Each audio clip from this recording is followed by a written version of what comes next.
Bonjour à tous, bonjour à toutes et à tous. Bienvenue dans ce deuxième webinaire organisé par l'ATF Flexo. Certains nombres d'entre vous, je pense, ont déjà participé à notre premier webinaire au mois d'avril qui avait pour thème la culture opérationnelle, comment renforcer notre culture opérationnelle de la sécurité. Aujourd'hui, nous prenons un sujet qui est d'actualité et qui est récurrent dans notre domaine et dans notre métier, qui est le BAT Machine et comment organiser un BAT Machine. Alors pour les plus anciens, c'est un sujet que nous avons évoqué à Marseille lors d'un congrès national. Si vous vous en souvenez, nous avions fait appel à la Ligue d'improvisation à ce moment-là. Et donc, ils nous avaient fait une petite scénette sur les thèmes et les erreurs à ne pas commettre lors d'un BAT Machine quand on est chez l'imprimeur. Aujourd'hui, la crise sanitaire nous a obligés à être encore plus innovants que par le passé et nous a contraints à essayer des nouvelles techniques et des nouvelles méthodes que l'on n'imaginait pas par le passé, et le BAT à distance en fait partie. Peut-être avez-vous déjà été confronté à ce type de demande. C'est ce que nous allons essayer de voir aujourd'hui et de voir comment nous pouvons nous organiser par rapport à ça. Déjà, peut-être un point, je parle de BAT Machine, alors on va se mettre d'accord tout de suite. BAT Machine ou bon à rouler, je pense qu'on emploiera de manière indifférente et aléatoire ces deux éléments-là pendant la demi-journée. Évidemment, ça veut dire la même chose. On parle bien de la présence du donneur d'ordre et des différents participants intervenants chez l'imprimeur pour valider le premier tirage d'une impression. Si vous me permettez quelques minutes, je vais en profiter pour parler de l'ATF. Donc, je vous ai dit, c'est le deuxième webinaire de l'année. Donc, l'ATF organise des événements techniques comme celui-ci. Et puis, évidemment, vous les savez, plusieurs cordes à son arc et plusieurs événements majeurs dans l'année. Donc, j'en profite aussi pour vous rappeler que le concours des FlexoStars est lancé, que nous attendons vos travaux et les travaux de tous pour le 10 septembre au plus tard. Le jury, cette année, se réunit à Graphipolis, à Nantes, au mois d'octobre. Et nous organisons notre congrès national à Chamonix le 16 décembre prochain.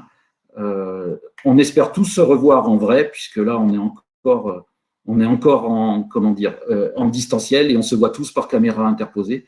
Donc, on espère tous se revoir en vrai au mois de décembre à Chamonix pour un congrès qui nous permettra de prendre de la hauteur, de prendre du temps pour discuter et pour faire des activités ensemble, et terminer évidemment par la remise des prix des FlexoStars et par le dîner de gala habituel.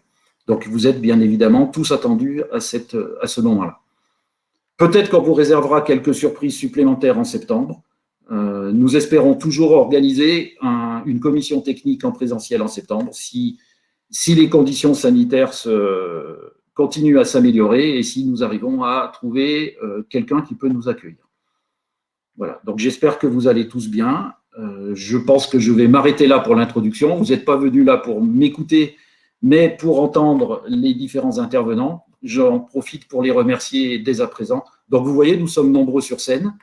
Donc, je remercie, dans l'ordre de passage, je vais dire, Nathalie Wozniak et Jérôme Gros de Médialliance. Ensuite, nous avons la chance d'avoir le groupe Lactalis avec nous. Donc, Nathalie Chénel et Romain Trouillard qui nous feront part aussi de leur expérience sur ce BAT machine à distance. Nicolas Gourdon de Saïka nous parlera de son expérience en tant qu'imprimeur. Et enfin, nous avons ESCO avec Jérémy Roby et James Bourlet qui partageront avec nous les différents outils qui peuvent nous aider à organiser en amont ce BAT machine. Voilà, je vous propose de commencer. Je vais donc laisser la parole à Jérôme Gros et Nathalie Wozniak qui vont nous faire part de leur expérience. Je prends juste encore 10 secondes pour vous dire que sur la droite de votre écran, vous devez tous avoir une page où vous avez un chat qui vous permet d'échanger avec tout le monde. Je ne l'avais pas encore regardé, donc je vois beaucoup de bonjour. Bonjour à tout le monde. Je ne peux pas citer tout le monde, mais je vois qu'on est… Actuellement, nous sommes, je vais vous le dire, nous sommes 52 personnes de connectées. Donc, bonjour à tout le monde. Et vous avez un onglet questions. Donc, n'hésitez pas, pendant les présentations, à poser des questions dans cet onglet-là. Je me ferai votre interlocuteur auprès des intervenants. Voilà. J'ai prévu un ou deux petits sondages aussi, donc regardez de temps en temps dans l'onglet sondage. Si vous avez quelques questions, vous pourrez y répondre. Merci à tous et je laisse donc la parole à Jérôme, je crois, pour commencer. Oui, merci Franck. Donc c'est toi qui vas piloter la présentation. Tu les mets en ligne, d'accord. Ok, ben bonjour à tous et à toutes. Voilà, merci de votre présence. Voilà, je vous permets de présenter donc Nathalie Wozniak, qui fait partie de l'équipe de coordination de Média Alliance.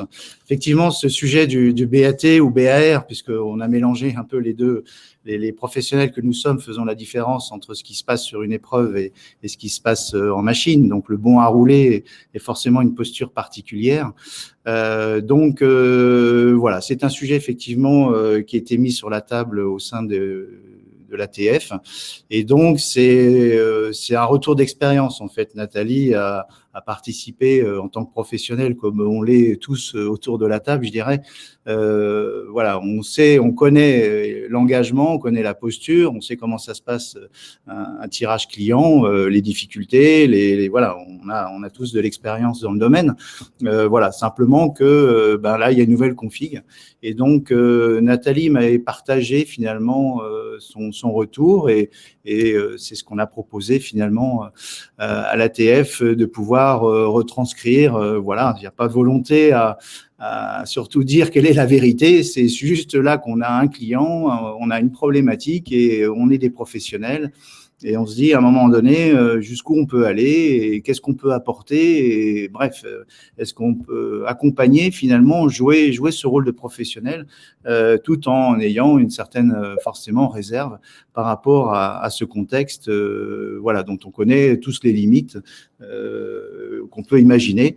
Maintenant, voilà, on a une demande, il faut s'y adapter.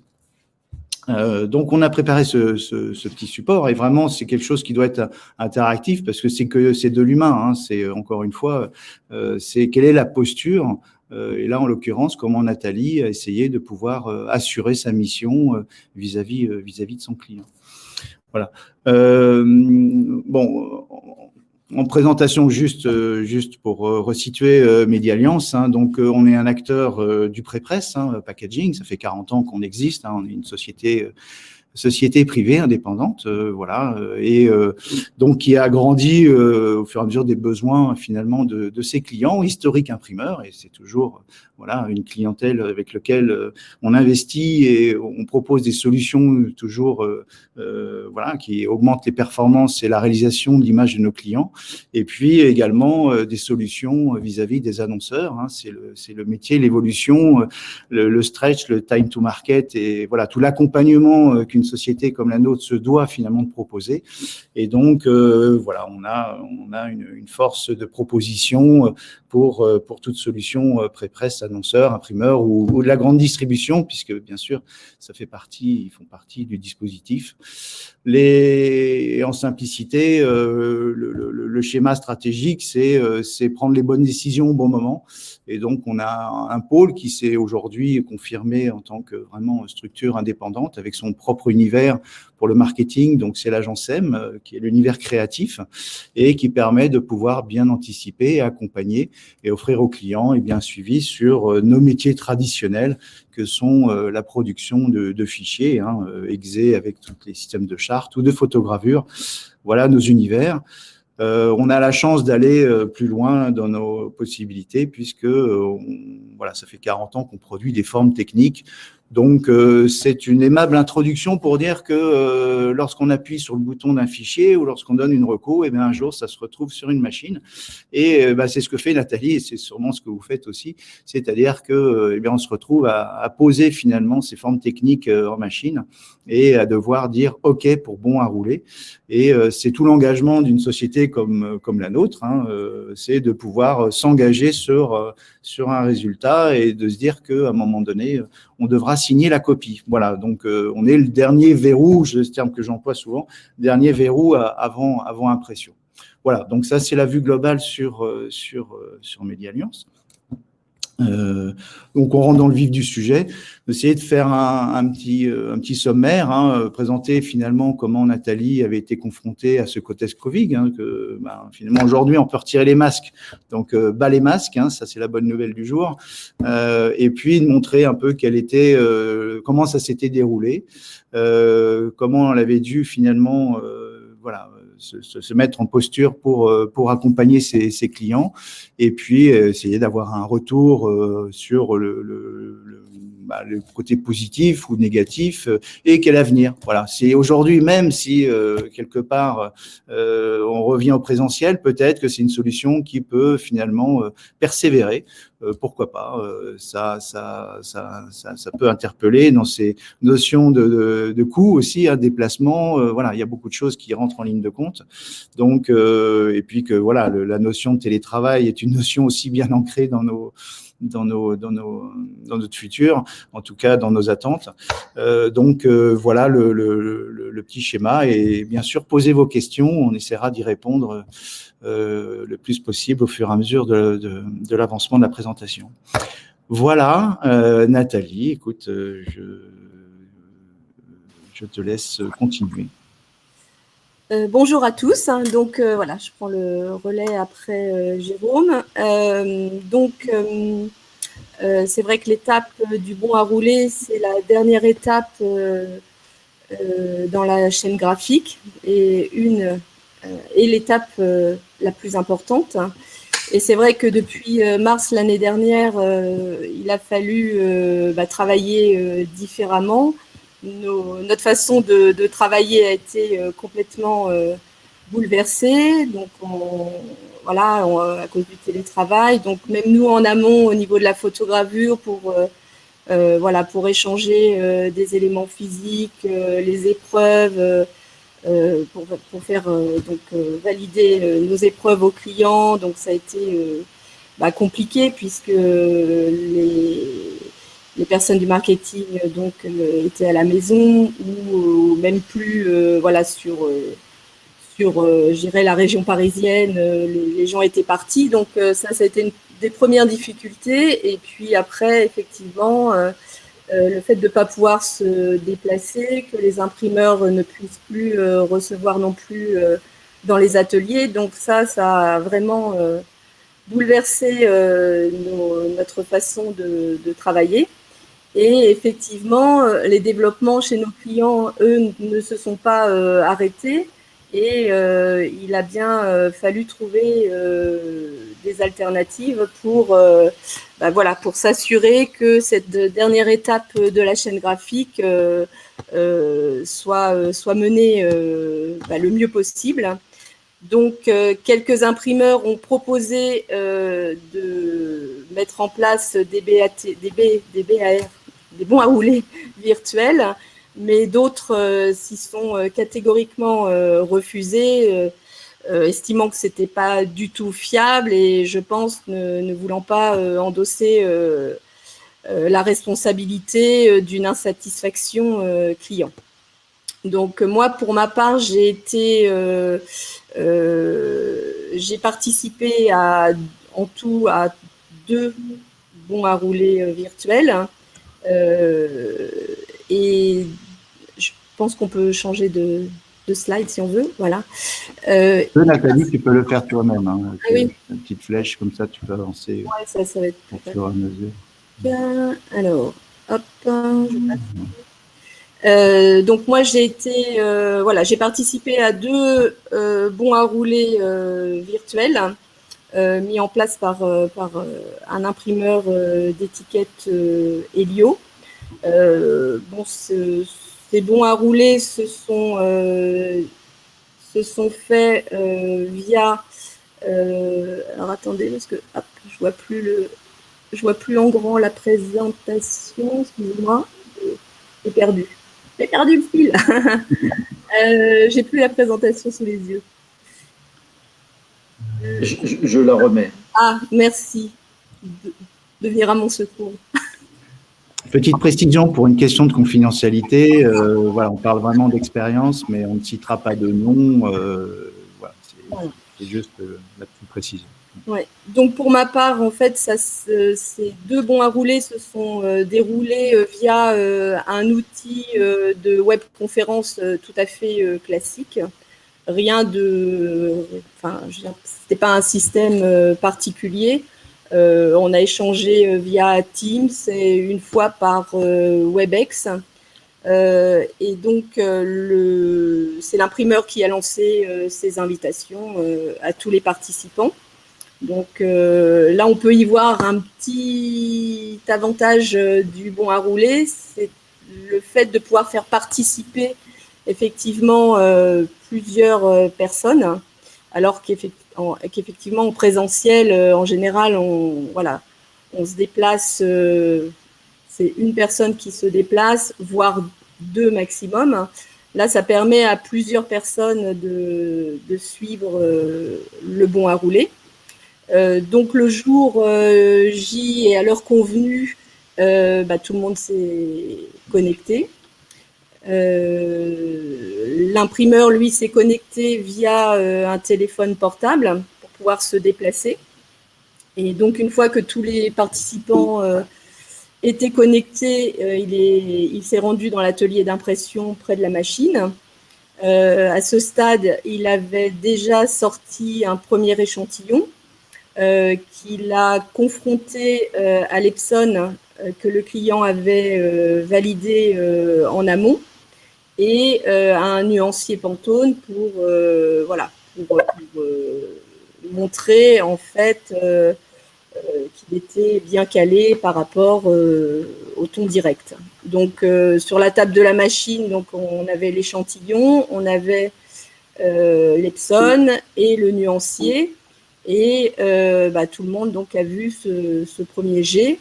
Et donc après, ça suscite effectivement des questions sur des parties précises du décor, parce que bon, c'est pas comme si on avait un échantillon sous les yeux, donc des petits détails sur une illustration, sur le détail dans une feuille par exemple ou dans un fruit, c'est quand même compliqué à voir via une caméra. Donc voilà, ça suscite forcément pas mal de questions. Et en fait, ce qui est plutôt regardé, je dirais, à travers la caméra, c'est la comparaison entre les différents éléments. C'est ce qui va aiguiller en fait montrer que on est bien ou pas bien. Donc si les participants ont des remarques, l'imprimeur va nous mettre en attente, va prendre en compte les remarques, va ressortir un deuxième échantillon, il va confronter au premier, on va remettre l'Epson, etc. Et cette manipulation jusqu'à ce qu'il y ait un go pour lancer l'impression. Voilà. Il y a une question d'un spécialiste de la couleur, Monsieur Jérôme Branger. Oui, Nathalie, est-ce que effectivement la validation de couleur donc c'est faite par le biais d'un écran de téléphone? Oui, la validation s'est faite par le biais d'un écran de téléphone et ce que chacun voit sur son propre écran. Sachant que selon les équipements de chacun, ça peut être un rendu sublimé si on a le dernier Mac Retina, écran Retina, ou si en mode dégradé, si un des participants a un écran qui date un petit peu, quoi. Mais du coup, c'est la marque qui fait la différence ou la version, mais est-ce que Ils ont parlé d'une certaine calibration, Pas du tout. un écran de production, quoi, finalement. Non, en aucun cas. C'est pour ça que ce que je disais au début, ça s'est vraiment déroulé via des systèmes de webconférence qui sont pas dédiés du tout à ça, hein, qui sont plutôt dédiés à ce qu'on est en train de faire là maintenant, quoi. D'accord. Voilà. Donc, oui, Anne, bonjour, Anne Dumoulin. Bonjour.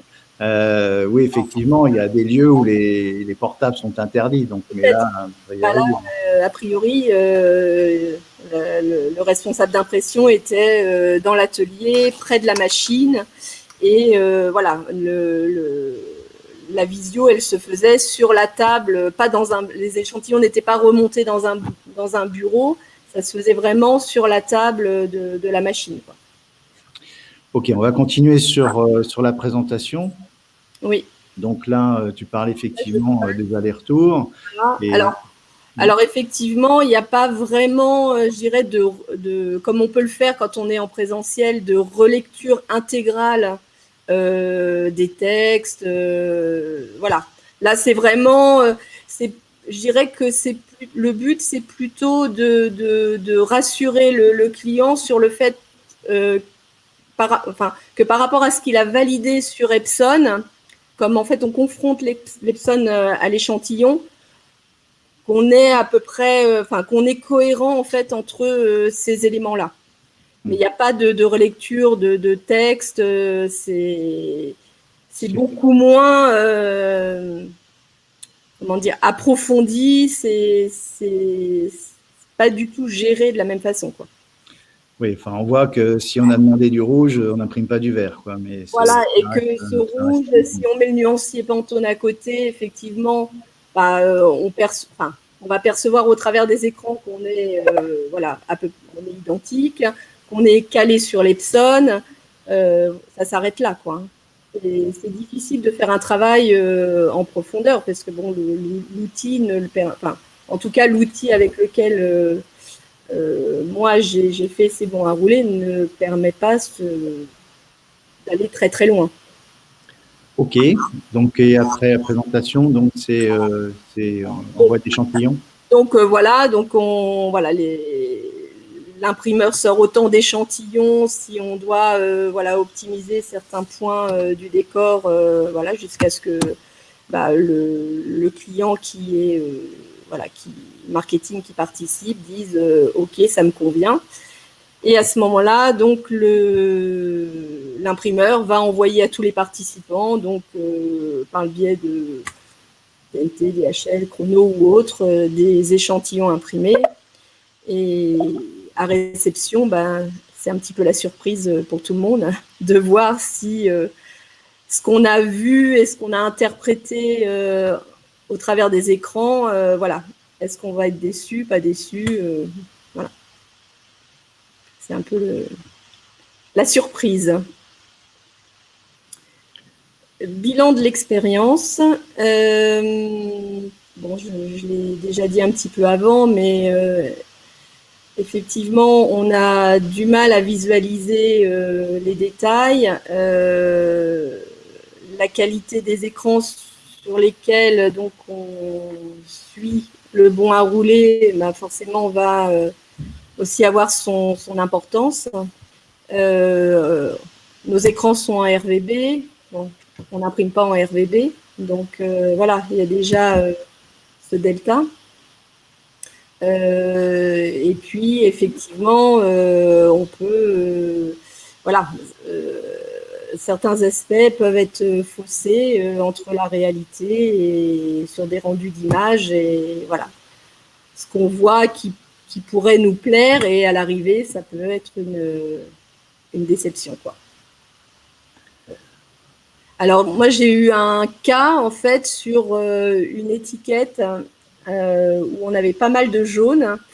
Et donc, le marketing était très content de ce qu'il voyait à l'écran. Et en fait, en recevant les échantillons, ils ont positionné leur étiquette sur la bouteille, qui était avec un liquide jaune. Et en fait, forcément, entre un échantillon même posé à plat sur une feuille blanche et quand on le met en situation sur le produit, ils se sont rendus compte que c'était fade, que ça ne ressortait pas. Et on a dû refaire un nouveau bon à rouler virtuel pour pousser un petit peu plus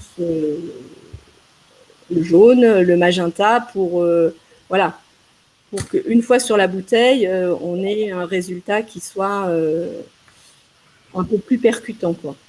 Sinon, une question qu'on pose, c'est mais pourquoi, quelle était la volonté finalement du marketing à assister à ce bon à rouler et de dire plutôt que de déléguer complètement l'impression et de dire bon, faites votre travail. Et puis c'est un côté, en fait, c'est le côté rassurant quand même de voir quelque chose, même si c'est au travers d'écran, mais c'est c'est un côté rassurant pour le client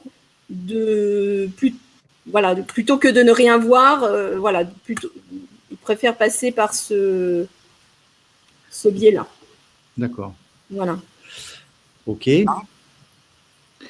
Nathalie, Jérôme, je vois qu'il y a pas mal d'échanges sur le côté mesure LAB et doublage de ce BAR à distance qu'on peut considérer effectivement comme rassurant pour le client. Est-ce que dans ce cas-là, il y a eu l'expérience a été doublée par des mesures et des données autour d'un delta E ou des mesures LAB? Oui, bien sûr. L'imprimeur, lui, fait son travail jusqu'au bout. Il va prendre les mesures et c'est vrai que dans les questions qui lui sont posées, de toute façon, forcément, on s'en remet à son expertise puisque c'est lui qui a l'échantillon sous les yeux, qui est au pied de la machine. Donc, voilà. Il y a une certaine confiance. Si l'imprimeur, si le client fait une remarque et l'imprimeur dit oui, mais vous comprenez, effectivement, quand je prends ma mesure LAB, je suis bien, le client va faire confiance à l'imprimeur.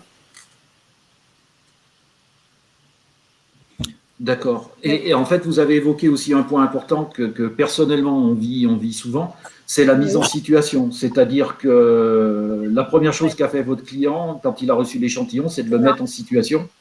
Et en fait, de se rendre compte que la situation, il y avait un écart. En fait, c'est pas qu'il y avait un écart, mais le fait de poser son étiquette sur sa bouteille, donc on augmente un peu l'effet de transparence, la couleur du produit influe sur le rendu du visuel. Et en général, quand on se déplace sur les BAT, dans ce cas précis, on a les bouteilles avec nous. Et on va pas regarder l'échantillon, on va le regarder d'abord posé sur un plan, mais après, on va le mettre en situation. Et c'est vrai que ça, en fait, le fait de le mettre sur la bouteille, ça a fait chuter les teintes. Et donc, il ne faut pas hésiter à être un peu plus fort, un peu plus saturé, parce qu'on sait qu'une fois sur la bouteille, voilà, la couleur du produit derrière a une influence et il faut quand même garder de la matière, il faut avoir du volume et c'est comme ça qu'on règle les teintes. Oui, donc en fait, ce qu'on peut se dire, c'est que quand on est en présentiel lors d'un bon à rouler, il y a presque trois éléments importants. Il y a le fait que ça, entre guillemets, rassure, entre guillemets, le donneur d'ordre. Il y a le premier point. Deuxième point, on fait des mesures de type contrôle qualité complètement objectives par des mesures LAB et la comparaison d'un delta E. Mais le troisième point à ne pas négliger, c'est cette mise en situation-là qui peut permettre ou nécessiter des ajustements qu'une seule mesure LAB n'aurait pas permis de voir. Voilà. Parce que ce qui importe le marketing au final, c'est ce que va rendre son… Alors on parle d'une étiquette, là, c'est un exemple, mais voilà, ce que va rendre son étiquette sur son produit. Sachant que quand on est sur une étiquette transparente, on n'occulte pas complètement, même si on a un blanc ou deux blancs de soutien, on ne va pas complètement occulter voilà, la lumière qui passe au travers. La couleur du produit, si on est sur un produit qui est hyper foncé, comme violet par exemple, ça a une incidence certaine sur l'aspect de l'étiquette. Alors, je vois des questions là. À qui revient la responsabilité en cas de déception? Bon, on est dans une période quand même où il y a une certaine tolérance. Donc, il est clair que si le client donne un go via un écran pour un bon à rouler et qu'il est un petit peu déçu à réception des échantillons, il ne va pas refuser la production. Au pire, ils vont peut-être réduire le run de prod pour pouvoir faire une correction sur le run suivant et puis essayer de minimiser en fait le premier run de production. Mais bon, je pense, enfin, en tout cas de mon côté et de ce que j'ai pu avoir comme expérience, il n'y a pas de refus en disant voilà ce que vous avez sorti, on n'en veut pas, quoi. De toute façon, là, dans ce cadre-là, tu n'as pas de délégation comme on peut l'avoir, avec une notion de responsabilité, d'assurance. Non, moi j'étais là en appui, mais le responsable marketing qui participait au bon roulé, c'est lui qui avait la décision finale. Ok. Voilà. Merci beaucoup, Jérôme, Nathalie, merci beaucoup pour ce partage d'expérience. Je pense que maintenant, c'est tout à fait intéressant. Merci. Maintenant, c'est tout à fait intéressant de continuer cette discussion-là, justement avec un donneur d'ordre et avec la vision du donneur d'ordre, donc en l'occurrence le groupe Lactalis. Quelles sont leurs attentes et quelles ont été les choses qu'ils ont pu ou qu'ils n'ont pas réussi à mettre en place pendant cette période un petit peu particulière de confinement. Donc, je vous laisse la parole, Nathalie Chenel, Romain, je vous laisse la parole. Je vais mettre à l'écran votre présentation. Merci. Bonjour à tous. Bonjour à tous. Donc, dans un premier temps, on va quand même vous présenter le groupe Lactalis, même s'il est connu. Donc, le groupe Lactalis, en quelques chiffres, donc 20 milliards de chiffre d'affaires, 20 milliards d'euros de chiffre d'affaires. Donc, c'est un premier groupe mondial des AOP et 13e groupe mondial dans l'agroalimentaire, présent dans pratiquement tous les continents. Et puis quelques 85 000 collaborateurs. Donc, des marques assez connues qui sont Président, Lactel, Galbani, j'en passe sûrement beaucoup. C'est les plus grosses parmi tant d'autres. Donc, je me présente, Nathalie Chenel, je suis technicienne de la chaîne graphique sur le périmètre UHT. Je gère donc les produits lait, crème, préparation culinaire et d'autres produits. Je gère et je coordonne donc tous les projets décor pour les marketing et je peux être en contact avec des agences, nos sites de production, les imprimeurs et quelquefois les photograveurs. Et moi, Romain Trouillard, donc je travaille au marketing chez Lactel, donc je suis en charge des laits classiques. Je coordonne aussi une partie emballage pour le service, encore une fois côté marketing. Et bien sûr, dans le cadre d'une refonte d'emballage, d'une modification d'emballage, je travaille avec la chaîne graphique, nos sites de production et nos agences.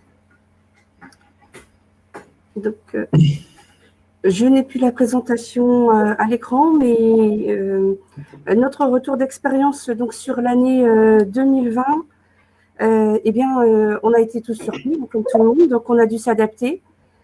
On a travaillé au début en mode un peu dégradé, au premier confinement principalement, où on a été obligé de revoir nos process et on s'est adapté pour les validations. Au tout début, on ne s'est pas déplacé, on n'a pas pu aller sur site, on ne pouvait pas récupérer nos épreuves. Donc, on a travaillé en mode virtuel Donc, on a une plateforme qui permet d'échanger nos bons à graver par PDF.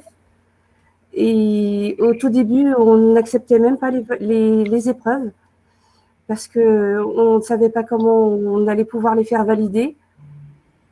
Et puis, principalement, on a fait confiance à nos imprimeurs pour les tirages. Et puis, au fur et à mesure des confinements, on s'est adapté. Et puis, on a pu faire envoyer les épreuves directement chez nos marketing pour les validations. Nos imprimeurs tiraient une épreuve en parallèle chez eux et ensuite, ils faisaient le bon à tirer eux-mêmes. Donc, je passe à la slide suivante. Donc, un bon à tirer à distance, oui, mais évidemment. Donc, il y a quelques avantages, gain de coût et de temps par rapport au déplacement. Oui, je me permettrais d'ajouter, ça nous est arrivé de faire des fois 2 à 3 jours de déplacement pour un BAT de 15 minutes. Donc, en effet, on se rend compte qu'avec le BAT à distance, on peut quand même gagner en productivité. Également pour l'imprimeur. Oui, aussi. Donc, effectivement, ils ne sont pas obligés de faire donc, les tirages en journée. Ils peuvent faire ça également le soir ou le matin de très bonne heure. Après, effectivement, il peut y avoir quelques inconvénients. C'est s'il y a un BAT à distance, c'est pas simple de valider un BAT à travers un écran. Donc, l'écran, comme a pu le dire Nathalie, ça rend pas la même chose que en étant sur place. Donc, Romain, là, je vais plus laisser parler Romain par rapport à comment dire, à son expérience de valider à distance. Parce que oui, et puis on sait aussi, nous, par exemple, qu'on est, on aime toujours faire une dernière relecture aussi sur toutes les mentions qu'on va imprimer par la suite, notamment le GenCode, qui est notre responsabilité complète. Et on sait très bien qu'à travers un écran, on peut un peu moins bien voir certaines choses et qu'il est toujours un peu plus difficile de lire. Donc, en effet, ça remet une barrière entre nous et le pack, et le rendu n'est pas celui qu'on aurait si on avait le pack sous les yeux. Donc, c'est une barrière qu'il faut accepter tout simplement. Après, je dirais qu'on fait confiance à nos imprimeurs, mais il faut bien préparer les dossiers en amont. Donc, faire relire effectivement les PDF avant envoi des éléments à l'imprimeur pour qu'il puisse, dès le début, nous préconiser les travaux à faire pour avoir un meilleur rendu à l'impression. La fiabilité des épreuves, que ça soit côté agence, mais côté également imprimeur. Et puis, effectivement, après, le respect de celle-ci au tirage, quoi. Nathalie, je pense que du coup, ça veut dire aussi que vous avez une certaine connaissance de vos imprimeurs et que donc, du coup, là, on dit faire confiance à l'imprimeur, etc. Ça doit jouer aussi. Est-ce que si toutefois ça devait être un nouveau site de production ou si c'était peut-être une nouvelle gamme ou sur laquelle vous avez encore des interrogations ou des choses à caler lors d'un premier tirage? Ah oui, Franck, vous avez raison, effectivement. D'ailleurs, nous avons eu une expérience au premier confinement. On a fait une réno complète d'une gamme. Et comme nous ne pouvions pas nous déplacer sur BAT machine, on s'était dit qu'on ferait une première impression et amélioration au prochain tirage, ce qui a eu lieu d'ailleurs, puisque nous avons revu ce décor complètement pour le second tirage. Et puis, on a une connaissance de nos imprimeurs, on a des relations de confiance avec eux. Après, effectivement, il arrive à tout imprimeur de faire des tirages qui, selon eux, sont conformes, mais qui, selon notre marketing, le sont un peu moins. Et oui, et sur toute expérience de BAT, je rajouterais aussi que quand on a le temps, c'est jamais un problème, on a le temps d'ajuster, on a le temps de bien préparer tous les documents, de les envoyer au photograveur et d'avoir un certain nombre d'échanges. Quand on n'a pas le temps, en effet, on va faire beaucoup plus confiance à notre imprimeur et on va peut-être rogner sur certaines étapes du process. Et dans ce cas-là, on travaille un peu plus en mode, on travaille en mode dégradé, on travaille avec on fait plus confiance et puis on ajuste dans un second temps. Un second tirage, exactement. Est-ce que, par exemple, ça vous arrive de faire un brief ou de commenter l'Epson par téléphone ou à distance avant le bon à rouler pour donner, par exemple, des focus, je ne sais pas, sur une image, sur un Pantone particulier.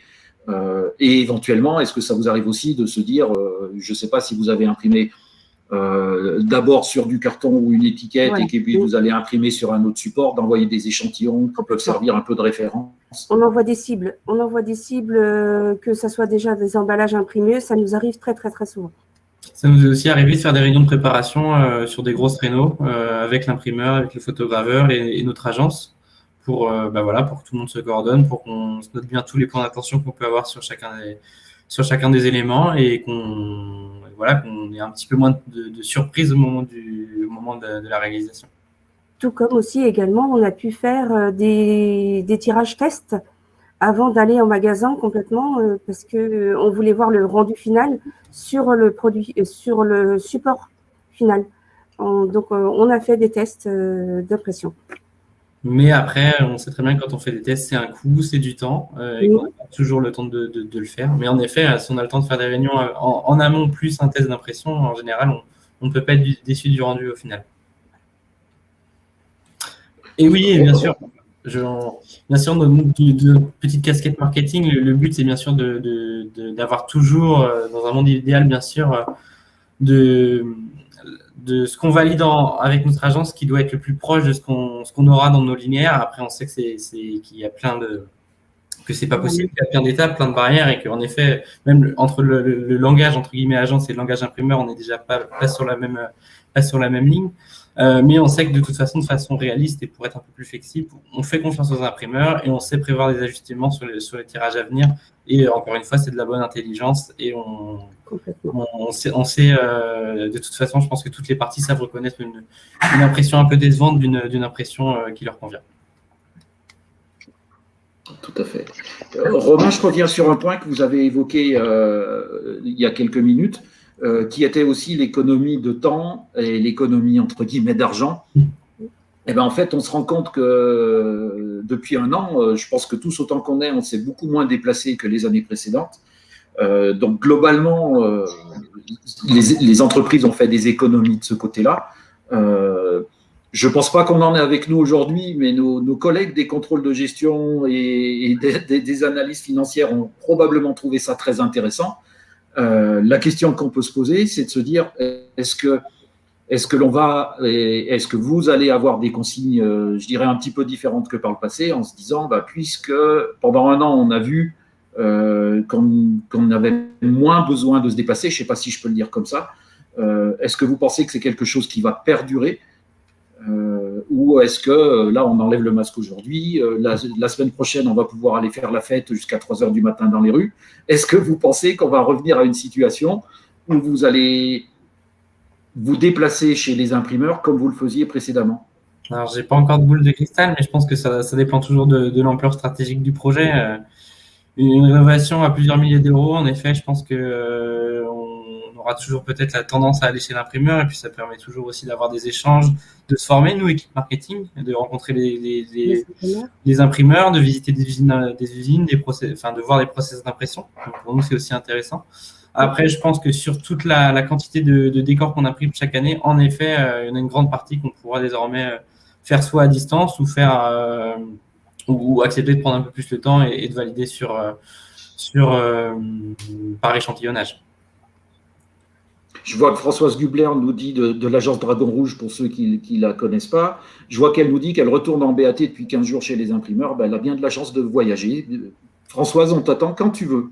Je recommence à organiser également quelques BAT machines, principalement en France, mais également un tout petit peu dans les frontières limitrophes.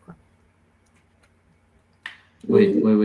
Et puis, je pense qu'on est aussi dans une période où on a envie de se revoir et que c'est peut-être bien aussi de recommencer des contacts, entre guillemets, de visu et en réel entre les différents donneurs d'ordre que vous êtes et les imprimeurs et l'ensemble de la chaîne graphique. Je pense qu'il y a aussi cet intérêt-là. Exactement. Effectivement. Puis après, donc maintenant, effectivement, on est tous bien outillés et pour faire des réunions virtuelles et tout, on fait tout en préparation en amont et je pense que ça se déroule bien ensuite. Je vois que dans le chat, Françoise Gubler demande si on l'entend.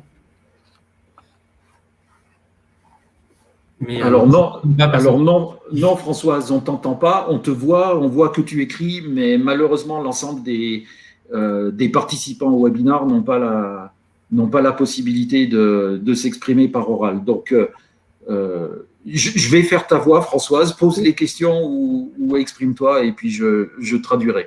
Enfin, je répercuterai plus exactement, parce que je crois que tu parles suffisamment bien français. Et il y a une personne aussi qui met, peut-il pas mieux former les équipes marketing sur la gestion des couleurs?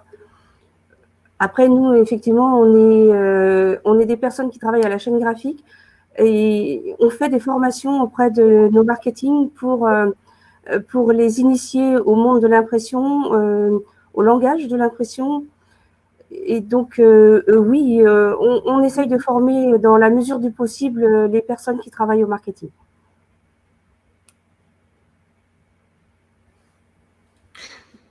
Oui, il y a quand même toute une. C'est ce que je disais en introduction. Le bon à rouler machine est un sujet récurrent et constant de notre profession. Hein. C'est un petit peu le nerf de la guerre et c'est là qu'on aboutit à la fin. Donc, on en parle depuis longtemps. On se dit, quand on faisait des bons à rouler en présentiel, on se disait il faut que la personne qui se déplace d'une, connaisse un petit peu le métier et deux, ait la possibilité de décider. Une personne qui se déplace, qui n'a pas la possibilité de décider, bah, finalement, on fait que la moitié du parcours. Donc, toutes les bonnes pratiques que l'on avait précédemment restent bien évidemment d'actualité.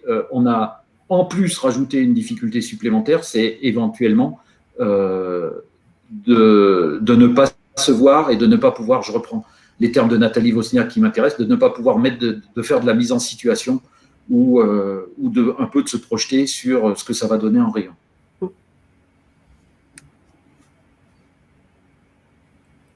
Merci Nathalie, merci Romain. Si vous n'avez pas d'autres points à rajouter, je vous propose que l'on passe maintenant sur un avis d'un imprimeur. Comment l'imprimeur l'a vécu, qu'est-ce qu'il a pu mettre en place. Donc pour ça, je laisse la parole à Nicolas. Nicolas, je vais mettre à l'écran ta présentation. Bonjour à tous. Donc déjà un très bel échange des différents intervenants. Donc, donc pour nous, donc pour moi, je vais faire aussi une petite présentation. Je vais décomposer en deux phases. La petite présentation donc du groupe Saïka pour remettre un petit peu sur le terrain qui nous sommes, etc. Et ensuite, voilà, deux cas concrets sur notre façon de faire. Donc, je vais vous présenter donc l'implantation géographique, on va dire, de nos différents sites, sachant que le groupe Saïka donc est divisé en 4 gros pôles différents, qui sont donc Saïka Nature, donc pour toute la partie recyclage de nos papiers. Ensuite, les Saïka Paper, donc eux récupèrent, on va dire, toutes les fibres recyclées ou fibres vierges du bois ou des papiers pour les retransformer en papier. Ensuite, les Saïka Pack, qui est quand même un gros pôle chez nous. Donc, les Saïka Pack, donc, ce sont vraiment les transformateurs, donc ont besoin de ces fameux papiers pour pouvoir transformer en carton ondulé. Et ensuite, les Saïka Flex, donc une nouvelle entité depuis quelques années, qui est la partie souple et qui devient vraiment une partie intégrante de la partie aussi impression et développement impression au sein du groupe, et présenter vraiment toute une palette complète pour nos clients. Alors, comme on a pu voir avec quelques chiffres clés, donc ça représente à peu près sur les 4 pôles 10 000 employés. Donc avec une grosse partie quand même Saïka Pack qui engendre quand même un chiffre d'affaires relativement conséquent d'1 576 000 d'euros. Donc voilà, donc ça montre aussi un petit peu la force de notre groupe et par rapport au papier et par rapport à notre support. Donc, notre cycle d'intégration, donc c'est plutôt, on a un cycle vertueux qui est quand même assez important et intéressant aujourd'hui, parce que c'est notre ADN, hein, surtout dans le papier recyclé. Et donc, il faut savoir que le recyclé, chez nous, pour toute la phase Saïka Pack, nous utilisons majoritairement 50% de nos papiers en recyclé. Et pour les natures, j'aurais dû commencer par ça, les natures, eux, transforment quand même 42% de papier recyclé. Donc, ça montre bien, et là, on est encore dans des développements de nouveaux papiers. Donc, ça montre bien que quand même, aujourd'hui, utiliser le recyclage est important, et surtout, nos donneurs d'ordre sont là aussi pour nous les demander. Et pour donc le site de Beaune, donc géographiquement, je pense que tout le monde connaît, et pour avoir participé à certains congrès de l'ATF, on a passé quand même quelques années là-bas. Donc pour nous, c'est un site qui développe, enfin qui transforme 70 millions de mètres carrés de carton. Donc ça, c'est plutôt un chiffre de 2020. Ensuite, donc nous avons 160 employés représentés pour, on va dire, représenter 500 clients, on va dire. Donc ça, c'est notre force, on va dire, dans notre géographie, parce que bon, on vise aussi bien l'Est, enfin tout le Grand Est, malgré les différents sites que nous avons aussi implantés en France. Voilà, c'est une structure, on va dire, du groupe qui est quand même assez cohérente. Alors, j'ai une petite ligne, je ne sais pas si vous la voyez. Nous, le site a été créé en 74, et surtout la Flexo, on a commencé vraiment à la développer depuis 1999. Donc voilà, donc on a quand même une culture de l'impression aujourd'hui qui fait foi, et je pense qu'elle est reconnue déjà au sein du groupe, et je pense au sein du commande de l'activité impression Flexo carton lié. Si je ne dis pas de bêtises, Nicolas, ça fait 19 ans que vous avez sans discontinuer des FlexoStar. On va dire majoritairement. Après, j'étais pas là au tout début, donc on va dire depuis 2004. Oui, les années sont quand même assez propices pour Saïka Pack. Bon, eh ben, on se donne rendez-vous en décembre alors. Eh ben voilà, on va voir ça. Donc, alors maintenant, on va parler, on va dire, de nos procédures.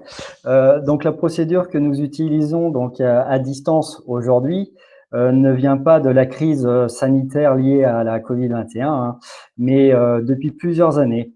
Depuis que certains clients n'ont plus les budgets, et je pense que Romain et Nathalie l'ont bien montré, donc par manque de budget ou vis-à-vis du Covid, ou anticipé. Donc, les clients n'ont plus les budgets justement pour ça, et donc et pour anticiper au mieux les BAT machines ou les BAR. Donc, on a deux procédures que nous utilisons aujourd'hui. Donc, mais malgré tout, depuis l'année dernière, nous mettons quand même tout en œuvre pour maintenir les BAT machines sur site, en accueillant nos clients donc pour une réussite quand même de nos tirages. Alors, on accueille quand même un maximum 2 personnes que nous invitons sur vraiment dans une pièce. Ils n'ont plus du tout l'autorisation de se déplacer vraiment en production.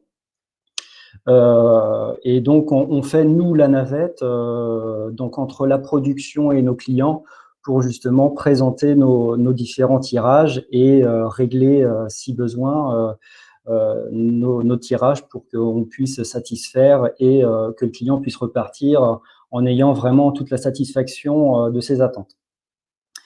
Alors c'est sûr, c'est fastidieux parce que nos sites sont quand même pas petits, donc on fait quand même quelques kilomètres et de va-et-vient entre la machine et puis nos clients pour faire cette démarche-là. Donc dans nos procédures, nous utilisons donc 2 façons différentes selon l'impression que nous avons à faire. La première, c'est la validation de tirets de couleur. Et la seconde, c'est la validation d'une épreuve couleur GMG. On utilise, on va dire, que ces 2 procédés majoritairement. Donc, la première est donc la validation de tirets de couleur pour tout type d'impression au trait et en aplat uniquement. Selon la référence qu'on aura, nous, déterminée lors du BAG, donc du PDF qu'on aura soumis au préalable au client, Donc, on va déterminer cette teinte-là à partir d'une formule. Alors, soit on l'a dans notre base de couleurs, ou si celle-ci n'existe pas, donc on s'approche de notre fournisseur d'encre qui, lui, va chercher soit le Pantone ou une référence cible du client, va nous donner la formule et par la suite, donc, on va pouvoir nous réaliser la teinte à proprement parler pour pouvoir faire cette tirette couleur. Donc, il faut savoir que nous, chez nous, sur le site de Beaune, on a une station d'encre avec un coloriste. Et donc, à partir de la formulation que nous donne notre fournisseur, nous, on a une base à peu près d'une douzaine ou une douzaine de références, donc de bases de couleurs, vernis compris, pour pouvoir justement faire cette formule et ensuite donc être autonome déjà lors du tirage, mais aussi pour pouvoir justement soumettre ce genre de tirette. Donc, cette tirette est faite donc directement par notre coloriste sur le papier de couverture extérieure. Alors, faut savoir que nous, ces tirettes, on peut les proposer aussi bien sur un blanc mat, un blanc brillant, donc couché, ou un écru. C'est aussi, voilà, nous, notre inconvénient, c'est qu'on imprime aussi sur des supports écrus.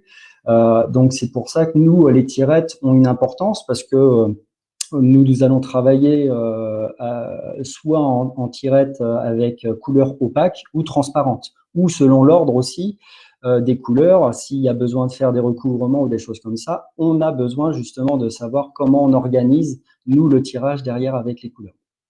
Donc, ce que nous pouvons voir sur le slide, donc à côté de la caisse, c'est la démarche que nous faisons. Donc, il s'agit d'une tirette manuelle, donc sur le papier, donc le grammage, etc., que j'ai dit tout à l'heure, réalisée donc avec un fameux Calox. Donc, reprenant donc le cubage, on utilise le même cubage d'Anilox sur ce petit appareil que de ce que nous allons utiliser, nous, sur notre machine.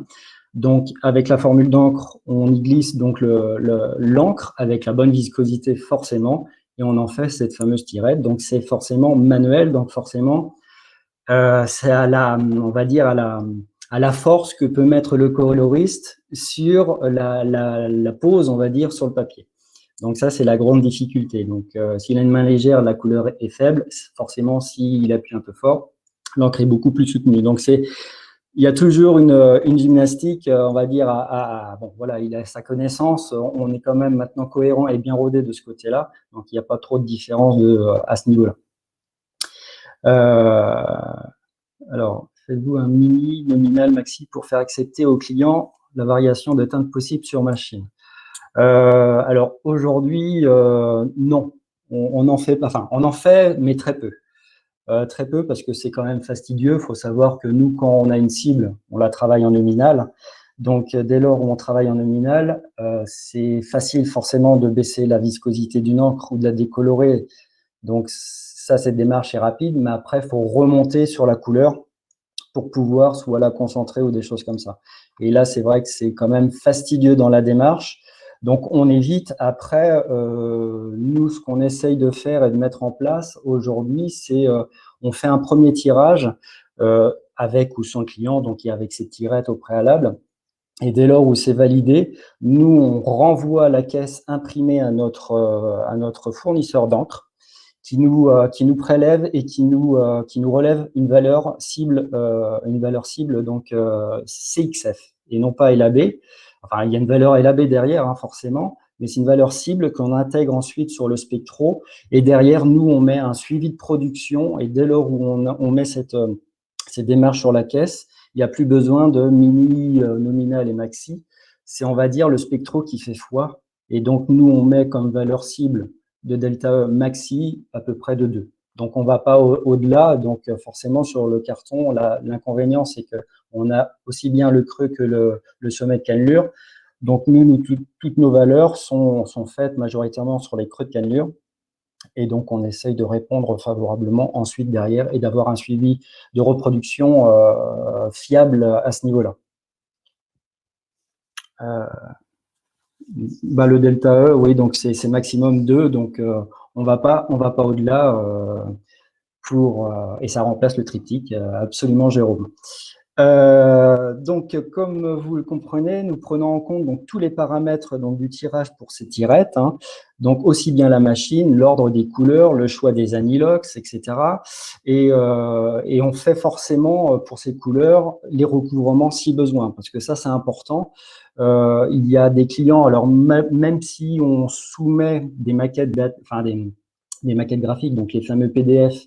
Avec les recouvrements, des fois, il y a quand même une interrogation du client en disant mais cette couleur, moi je la veux pas, je la vois, je la veux pas, ça fait pas partie des couleurs représentées, etc. Donc ça c'est quand même important et il y a des fois même où le recouvrement a son importance parce que des fois la couleur en recouvrement et surtout quand c'est on n'a pas besoin on n'a pas de défense parce que c'est relativement fin, il y a un travail qui est fait en amont, c'est-à-dire qu'on modifie la teinte pour obtenir le fameux Pantone ou la fameuse couleur en superpo. Et ça, des fois, c'est la difficulté. Alors, des fois, on y arrive, mais des fois, on n'y arrive pas.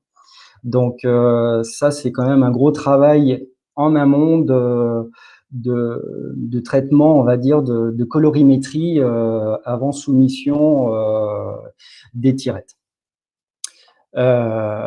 Donc voilà, après validation de ces tirettes couleurs, donc nous avons la possibilité de réaliser le BAT, donc le BAR, sans la présence du client. Mais malgré tout, on va dire, oui, c'est vrai qu'au tout début, mars l'année dernière, on avait vraiment exclu les BAT machines, mais depuis, on va dire, fin d'année, on a quand même remis ça en place avec cette distanciation production client. Voilà. Mais ça quand même nous permet de gagner du temps après en production et en calage. Ça, c'est quand même important. Et ensuite, le second, on va dire, le second procédé, et donc Nathalie et Romain l'ont très bien expliqué, c'est la soumission d'une épreuve couleur GMG. Donc, nous, on n'est pas sur l'Epson, hein, on joue la concurrence. Aussi, je crois que Epson, c'est Epson, c'est GMG, hein. Oui, Jérôme confirme, opine de la tête. Donc, Je dis pas qu'Epson, c'est GMG, parce que il y a trop de spécialistes autour de la table, mais ouais, voilà, donc on va pas faire ça habite ensemble. Exactement, ouais. Bon, en tout cas, c'est une épreuvage, on va dire, un épreuvage calibré, donc qui est quand même représentatif, on va dire, du tirage. Bon, après, voilà, donc nous, on représente, on soumet une épreuve uniquement et dès lors où on a une impression quadri, donc avec de la trame, etc. C'est ce qu'on peut pas faire. Ah oui, je reviens un petit peu en arrière, mais la tirette couleur, par exemple, ne peut faire que des aplats. On ne peut pas soumettre des tramés. Alors, une épreuve, on peut le faire, mais c'est, on va dire, avec le delta et la différence qu'on peut avoir lors du tirage et la comparaison avec l'épreuve, pour un aplat et juste une trame derrière, c'est pas ce qui est le plus cohérent. Mais par contre, pour une trame quadri avec des pantones, avec rajout de pantones et autres, ça, c'est quand même un système qui est quand même très bien au point. Donc cette épreuve couleur simule donc notre blanc papier, hein, ça notre photograveur donc le simule bien sur l'épreuvage. Il représente aussi la linéature du cliché avec forcément le choix au préalable de notre ramé que nous allons mettre nous derrière sur la machine et les recouvrements techniques. Néanmoins, et ça je crois que je l'ai vu tout à l'heure dans les questions, dans le chat, c'est l'aspect, on va dire, l'aspect de l'épreuve, c'est que dès lors où nous, on imprime un support mat, l'épreuve a quand même ce rendu un petit peu brillant, voire satiné, qui quand même peut fausser aussi le rendu. Et ça nous aide pas aussi en tant qu'imprimeur pour caler aussi la production. Donc, c'est vrai que, bon, quand il y a des pantones, c'est facile, il y a quand même il y a soit la tirette qu'on a faite au préalable ou soit le pantone, hein, c'est lui aussi qui fait foi. Donc, c'est vrai que c'est un petit peu la difficulté aujourd'hui. Voilà. Par contre, lorsqu'on fait donc un support écru, voilà, on le soumet pas du tout.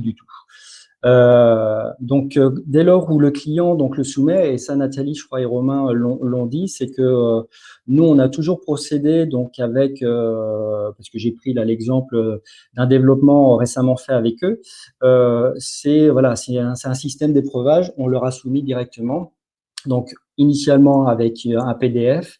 Dès lors où le PDF est validé, alors souvent, des fois, par manque de délai, on envoie l'épreuve en parallèle et on réajuste le tir si vraiment il y a besoin de rectifier certains points, certains points colorimétriques ou des fois même simplement dans le graphisme. Mais bon, ça permet quand même de valider. Nous, derrière, on en tire aussi une seconde épreuve pour nous, parce que des fois, certains clients souhaitent garder l'épreuve pour une question et se sécuriser derrière la réception des produits. Et même des fois, ils ont des systèmes de contrôle de qualité derrière qui les obligent, on va dire, à avoir et comparer certains éléments. Donc entre eux. Donc voilà. Donc ça c'est, on va dire, nos deux expériences aujourd'hui que nous maintenons. Alors c'est ce qu'on disait. Hein, on peut se débrouiller sans nos clients. Nous, c'est vrai que pour des nouveaux développements, on préfère que le client soit présent. C'est quand même un gain de sécurité. Alors, c'est sûr que c'est beau enfin, moi, je n'enlève pas les nouveaux développements qu'il y a eu depuis ce virus, mais c'est vrai que l'écran, pour moi, me permet un petit peu fastidieux de mettre ça en place parce que ça reste quand même, on s'est toujours battu, nous, quand on a fait des maquettes, des épreuves, etc., de ne pas calibrer sur des écrans.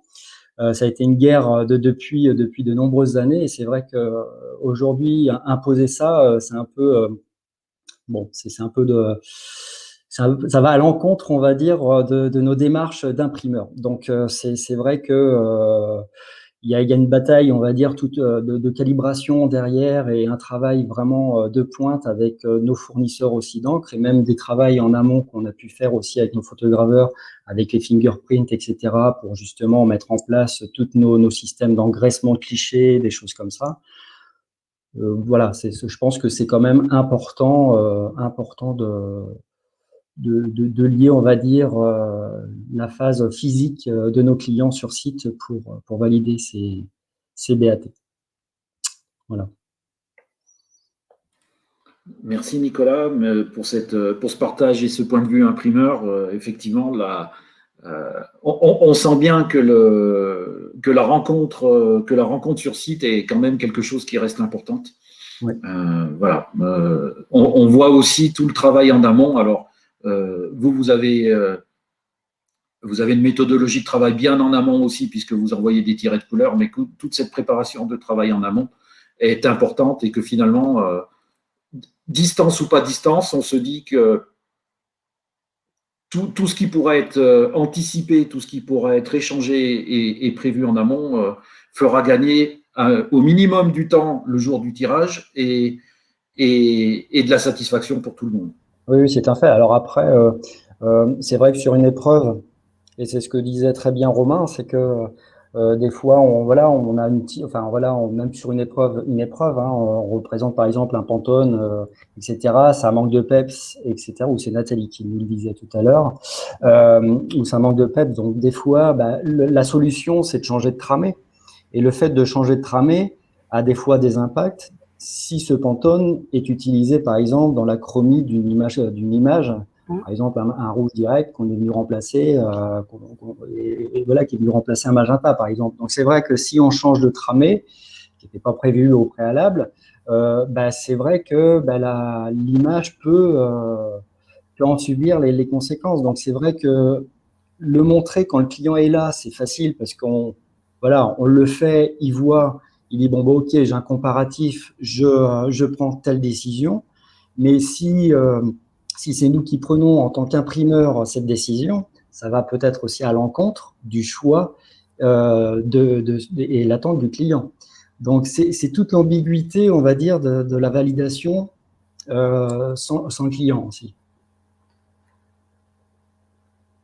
Oui. Tout à fait. Nathalie, vous vouliez intervenir ? Oui, je dirais que donc sur le projet qu'il a montré en dernier, Nicolas, c'est effectivement un travail très en amont, puisqu'on a beaucoup travaillé pour réintégrer des Pantones dans la quadrille et rééquilibrer pour l'illustration. Sur ce dossier en particulier, on a eu on a travaillé sur 2 épreuves, puisqu'il a fallu évidemment que le photograveur retouche les images, quoi. Mais ça a l'air beau. Ça l'est, Nathalie. En tout cas, à l'écran, puisqu'on va faire un bond à rouler à l'écran, moi, je le trouve superbe. Ah bah, moi aussi.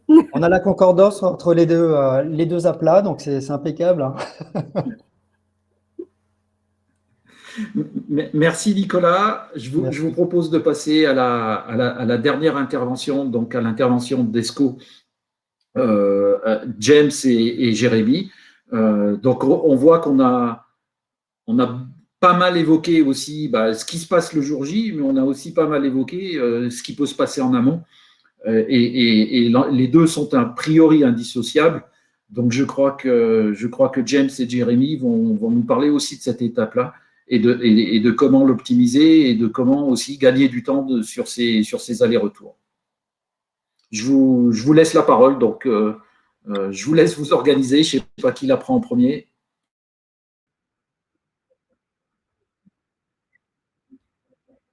Roby. Application Sales Manager dans la société ESCO. J'ai rejoint la société en 2015 en tant qu'ingénieur d'application. En soi, j'ai installé les solutions ESCO. Un rôle plus orienté avant-vente, donc tout en restant dans la technique, spécialisé dans les éditeurs pré-presse et dans la compagnie de James. James qui lui est un commercial chez nous, chez ESCO, mais avec un gros bagage technique. Donc James sera en sentinelle, il répondra aux diverses questions que vous pourriez avoir. On va essayer de répondre au maximum de questions. Encore une fois, si vous en avez, n'hésitez pas à les poser. Et si des fois on n'aurait pas le temps, on n'aurait pas forcément la réponse tout de suite, on vous fera un retour plus tard. Voilà. Donc, durant cette présentation, on va passer 15-20 minutes maximum ensemble pour parler un petit peu du bon à tirer aujourd'hui. Du moins, à quoi ressemble-t-il? Alors, c'est vrai qu'on a eu des très bons retours, des très bons feedbacks des différents intervenants. C'était très intéressant. On va continuer un petit peu dans ce sujet-là. Et notamment pour parler un petit peu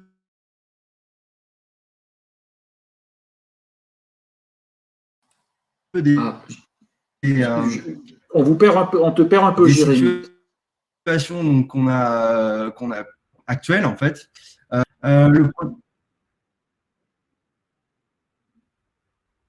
Mince, alors c'est vrai que j'ai un réseau un peu compliqué aussi. On va continuer, j'espère que ça va aller.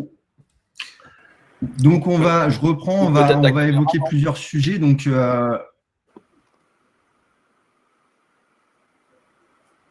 alors on va essayer avec la caméra, ouais. Le premier sujet, ça va être de rendre prédictible le procédé d'impression en fonction des demandes de votre client. Ensuite, on va donc créer et soumettre une épreuve numérique. Donc là, on va parler de BAT, de fiches techniques. En soi, merci pour les retours. En soi, on est sur du soft proofing. On parle vraiment de BAT. Ou alors, on va retrouver des BAT papier. Donc là, on va être plus sur des épreuves contractuelles. Et en soi, donc, comme on l'évoquait tout à l'heure dans le chat, on va parler donc de logiciels d'épreuvage ou éventuellement de bons à rouler, de BAR. Ensuite, votre client donc, doit alors contrôler le document reçu et apporter une approbation ou non du fichier. Et enfin, l'engagement de l'imprimeur est de parvenir à reproduire et de stabiliser les couleurs validées tout au long de son tirage. En termes de situation connue, comme l'a évoqué donc, nos différents intervenants, on a bien souvent des pertes de temps, du temps passé en administration pour chaque commande. Et il faut savoir que ce temps-là, généralement, il est supérieur à celui de la production réelle. On va retrouver également des erreurs de saisie, donc que ça soit au niveau de la partie pré-presse et également des non-conformités donc, en machine. Tout cela engendre, bien sûr, des coûts inutiles. Si l'on passe à la partie donc, impression du bon à tirer, donc la première question qu'on doit se poser, c'est est-ce que toutes les couleurs de notre fichier sont réalisables, sont imprimables sur Mépresse. Pour l'impression d'un BAT, donc sur presse, donc encore une fois, pour utiliser les bons termes, on va parler plus de bon à rouler. Ça va nécessiter donc une calibration et bien entendu un chargement du papier. Il va falloir ensuite donc rechercher les teintes et profiler donc les machines, généralement par tâtonnement. Les situations actuelles qu'on retrouve, donc encore une fois, c'est une mise en œuvre très chronophage. On va donc devoir arrêter la production durant cette phase.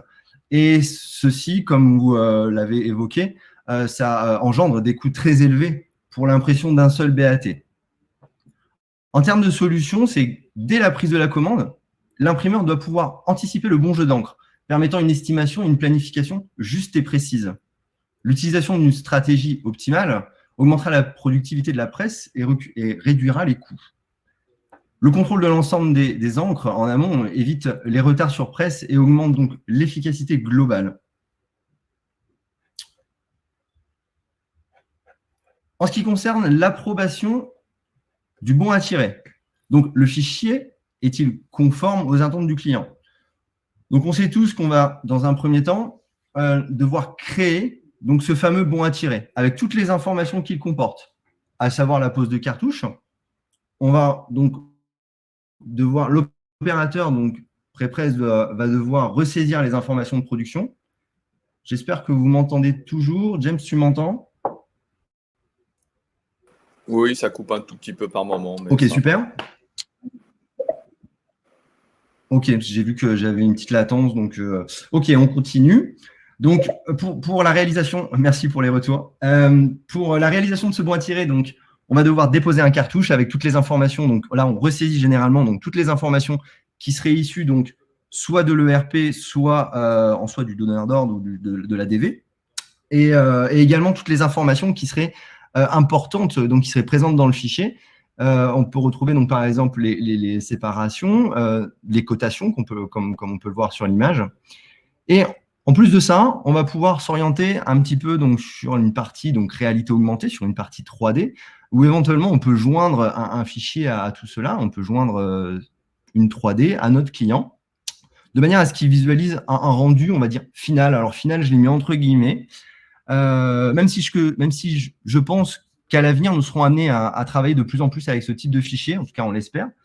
Cela permettrait de valider à distance sur un téléphone ou sur une tablette, comme on l'évoquait tout à l'heure, incluant ou pas de la réalité augmentée et sans impression. Le contenu et les finitions, donc les finitions comme le type de vernis ou gaufrage, et pourquoi pas la colorimétrie. Comme on l'évoquait, hein, bien sûr, avec nos différents intervenants, les évolutions technologiques restent encore à voir le jour. On n'y est pas encore pour valider de la colorimétrie sur un écran, mais on peut avoir bon espoir. Une fois que le bon à tirer a été créé et soumis à notre client, il va falloir donc attendre sa validation. Donc, généralement, la validation va se faire par email ou par téléphone. Donc, c'est vrai que par téléphone, on n'a aucune traçabilité du retour de notre client. On peut faire aussi cette validation donc, via des plateformes collaboratives ou sinon, dernier recours, donc, on va pouvoir réaliser donc, la fameuse épreuve machine, donc une validation de papier, comme on l'évoquait précédemment. En termes de situation actuelle, on retrouve donc une mise en œuvre longue et très chronophage, ressaisie inutile et donc source d'erreur, et encore une fois, des coûts très élevés pour l'impression d'un BAR.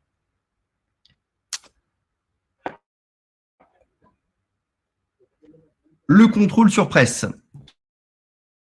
Une fois que notre BAT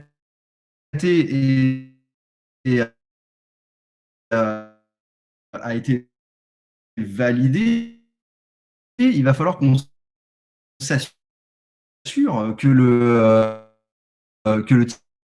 tirage est conforme à l'épreuve. En termes de besoins, conformité, ça va être de réduire automatiser un petit peu toutes ces tâches-là, et c'est d'inspecter et de contrôler. En termes de solutions, on va donc proposer en termes de solutions une inspection et une comparaison donc, en ligne et à haute vitesse J'espère que ça va s'arranger. J'espère que vous m'entendez toujours. On dirait que ça revient là. Oui, pour l'instant, c'est bon, mais ça a coupé un grand moment. Okay. Encore une fois, désolé pour ces coupures. Donc, en termes de solutions, on va donc proposer une inspection et une comparaison donc, en ligne et à haute vitesse. En soi, le matériel que vous voyez donc, à votre écran sur la partie droite permet de scanner et de vérifier donc, le tirage en ligne et à la volée. C'est une comparaison qui est faite instantanément entre le fichier qui aurait été validé par votre client, donc là on parle de master, et l'impression qui est en cours. Cela permet de contrôler la stabilité du tirage sur le contenu, mais aussi sur la colorimétrie grâce au spectro qui sera embarqué. Et ce dernier peut être connecté, en plus de ça, à un logiciel colorimétrique pour centraliser, stocker et partager donc les données couleurs pour des gammes de produits ou éventuellement des refabrications. On va passer à une partie donc présentation. J'avais un petit peu anticipé donc la partie coupure latence réseau. J'ai réalisé une petite vidéo démo sur un petit peu les solutions qu'on propose pour vous aider là-dedans et je vous propose de la visualiser. Franck, je ne sais pas si je peux démarrer la vidéo, je ne pense pas. Donc je veux bien que vous la lanciez éventuellement et puis je vais couper mon micro et je reprends le relais par la suite. Ok, je la lance.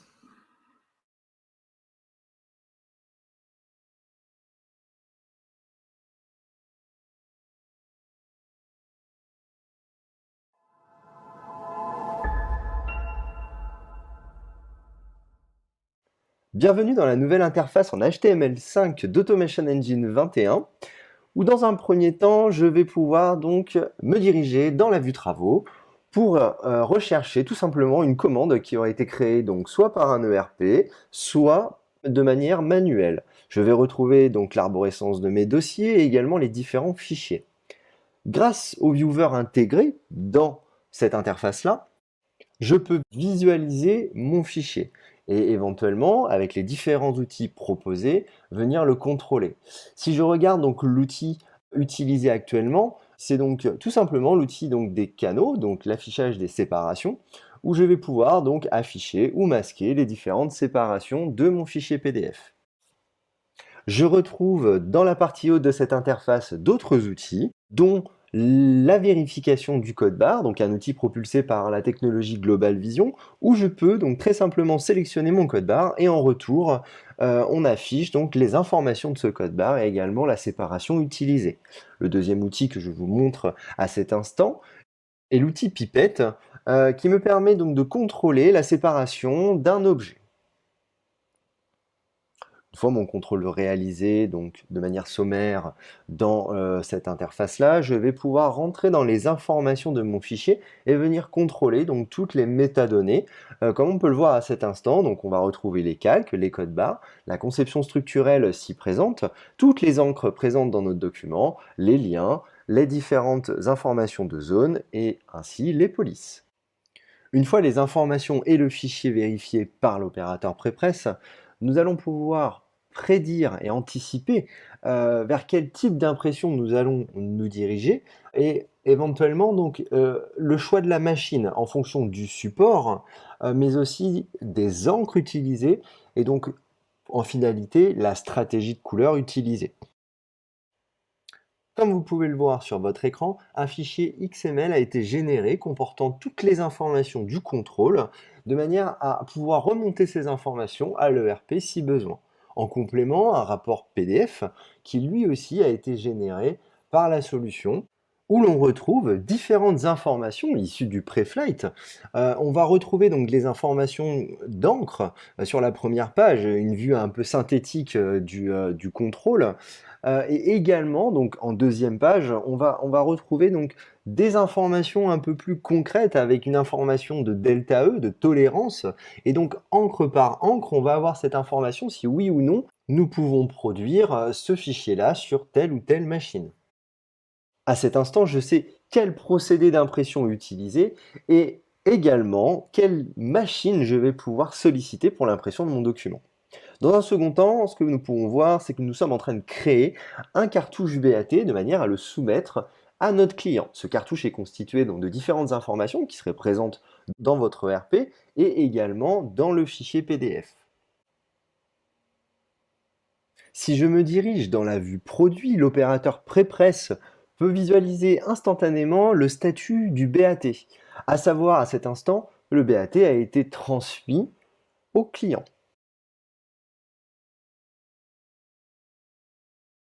Votre client reçoit un email lui indiquant qu'un nouveau fichier a été chargé sur la plateforme collaborative de Share and Approve. Et donc, il va pouvoir donc visualiser son fichier dans l'intégralité et également donc contrôler les informations qui vous aurez transmises et que donc vous auriez alimentées de manière automatique dans ce cartouche ici. On retrouve des informations également donc, qui seraient présentes dans le fichier. L'opérateur pré-presse n'a à aucun moment besoin de ressaisir ces informations qui auraient déjà été saisies une première fois, soit dans le fichier, soit dans l'ERP. Votre client peut vous soumettre différentes informations ou commentaires en lien avec le BAT envoyé, tout en restant dans l'interface collaborative, ce qui permet d'éviter donc différents envois mail ou appels téléphoniques. On centralise tout dans l'interface, l'information est transmise à l'opérateur pré-presse une fois le fichier approuvé. Votre client a donc le statut de BAT donc approuvé et l'opérateur pré-presse, comme je vous le disais à l'instant, reçoit également donc cette information grâce à une mise à jour instantanément du produit. Et donc comme on peut le voir ici, le produit, donc le fichier, a été approuvé par le client.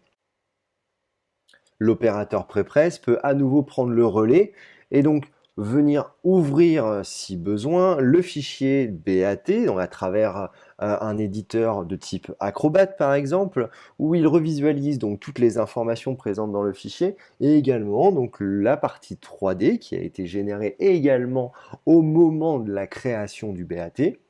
Donc ça typiquement c'est ce que le client a reçu. Une fois le fichier visualisé une dernière fois par l'opérateur pré-presse, nous allons lancer donc une épreuve à la demande du client. C'est un commentaire qui nous a renseigné à l'étape précédente. Donc là, le client nous demandait une sortie traceur. C'est ce que nous allons faire à cet instant. Tout en restant dans cette même interface, nous voyons que le fichier a été envoyé à notre système d'épreuvage. Si nous passons donc à la deuxième partie de cette présentation, donc, où là nous allons réaliser donc, un fichier de type étiquette, on va retrouver exactement les mêmes outils de contrôle tout à l'heure. Nous voyons que dans ce fichier-là, nous avons un blanc qui est donc en surimpression. Et donc, naturellement, nous contrôlons ce fichier-là, nous le préflightons afin d'anticiper le meilleur choix de notre procédé d'impression et de notre machine. Durant cette présentation, on peut voir qu'on est vraiment axé sur la partie presse numérique, presse digitale, mais il faut savoir que la solution est également donc, accessible et disponible pour les préflights liés à des procédés d'impression comme la flexographie ou l'offset. Donc on voit que la solution nous a généré donc également un nouveau rapport avec, comme tout à l'heure, donc plusieurs informations qui sont liées aux différentes stratégies de couleurs utilisées. Et nous pouvons voir que la solution nous recommande d'imprimer donc le fichier en CMYK OVG. Comme présenté précédemment, nous allons maintenant soumettre, créer dans un premier temps, puis soumettre le BAT à notre client. Nous pouvons, à l'aide de cet outil, transmettre éventuellement des informations à notre client. Donc dans ce cas-là, on va lui poser la question de savoir est-ce qu'il souhaite un BAT en machine, oui ou non.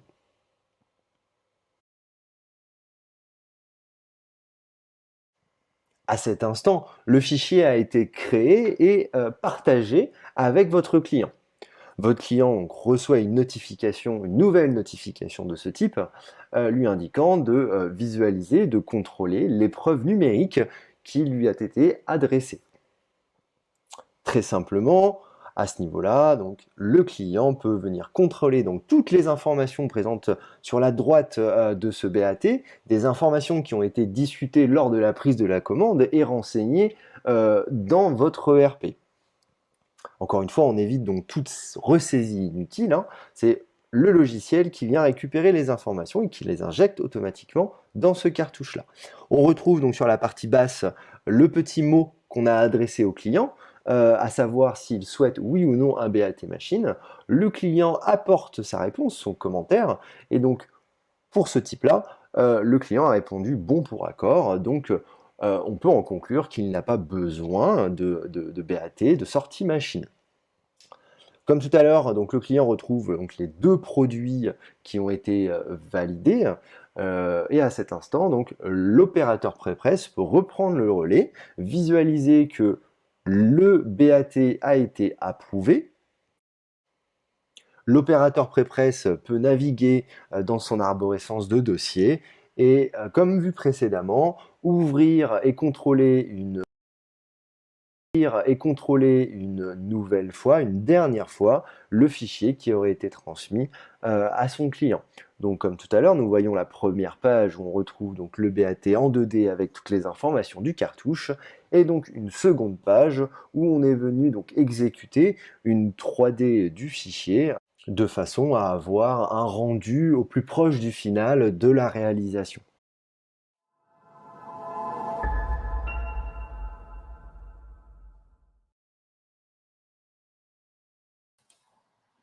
Merci Jérémy, je confirme que du coup ça a beaucoup moins coupé, donc c'était très bien. Je vous laisse la parole pour conclure.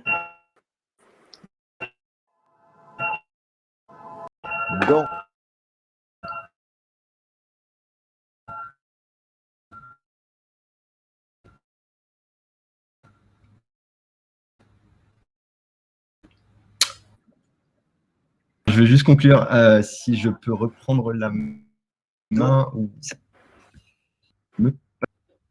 Super.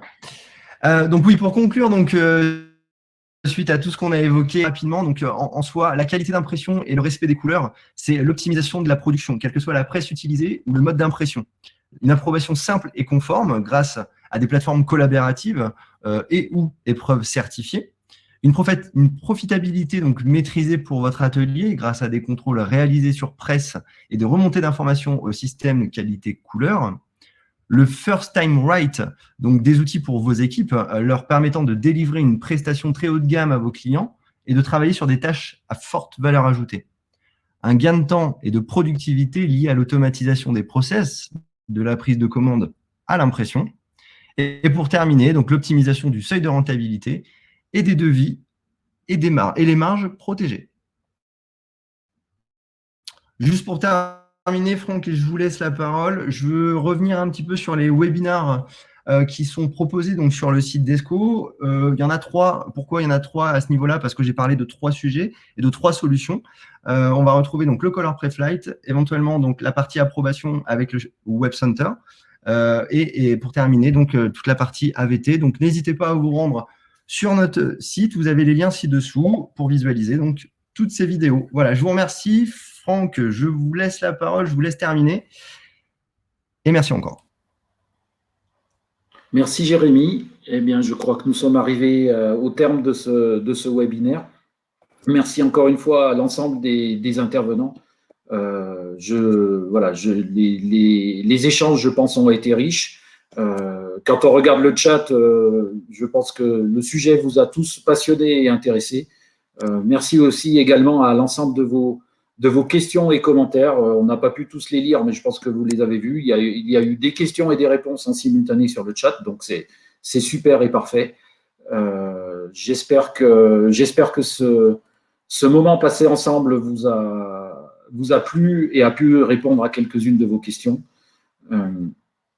Comme je vous l'ai écrit sur le chat, le webinaire a été enregistré, donc vous allez tous recevoir un mail pour accéder au replay si vous le souhaitez. Nous avions organisé ce webinaire en partenariat avec MP Media et MP Webinar, donc Jean Poncet. Je sais qu'il va aussi faire un montage du replay pour pouvoir mettre une version courte à disposition. Donc vous aurez ces informations-là.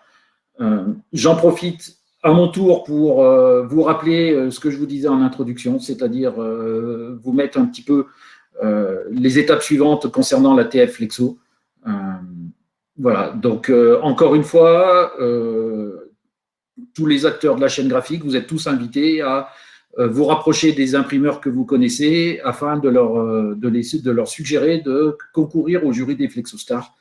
N'oublions pas aussi que le jury des FlexoStars ouvre la porte au jury européen et aux awards européens. Donc, c'est super important et pour l'ensemble de la chaîne graphique française et pour la chaîne graphique européenne. Merci à tous, à très bientôt et je l'espère peut-être en présentiel la prochaine fois. Je vous souhaite une bonne journée et à très vite. Au revoir. Au revoir. Au revoir, merci. Merci.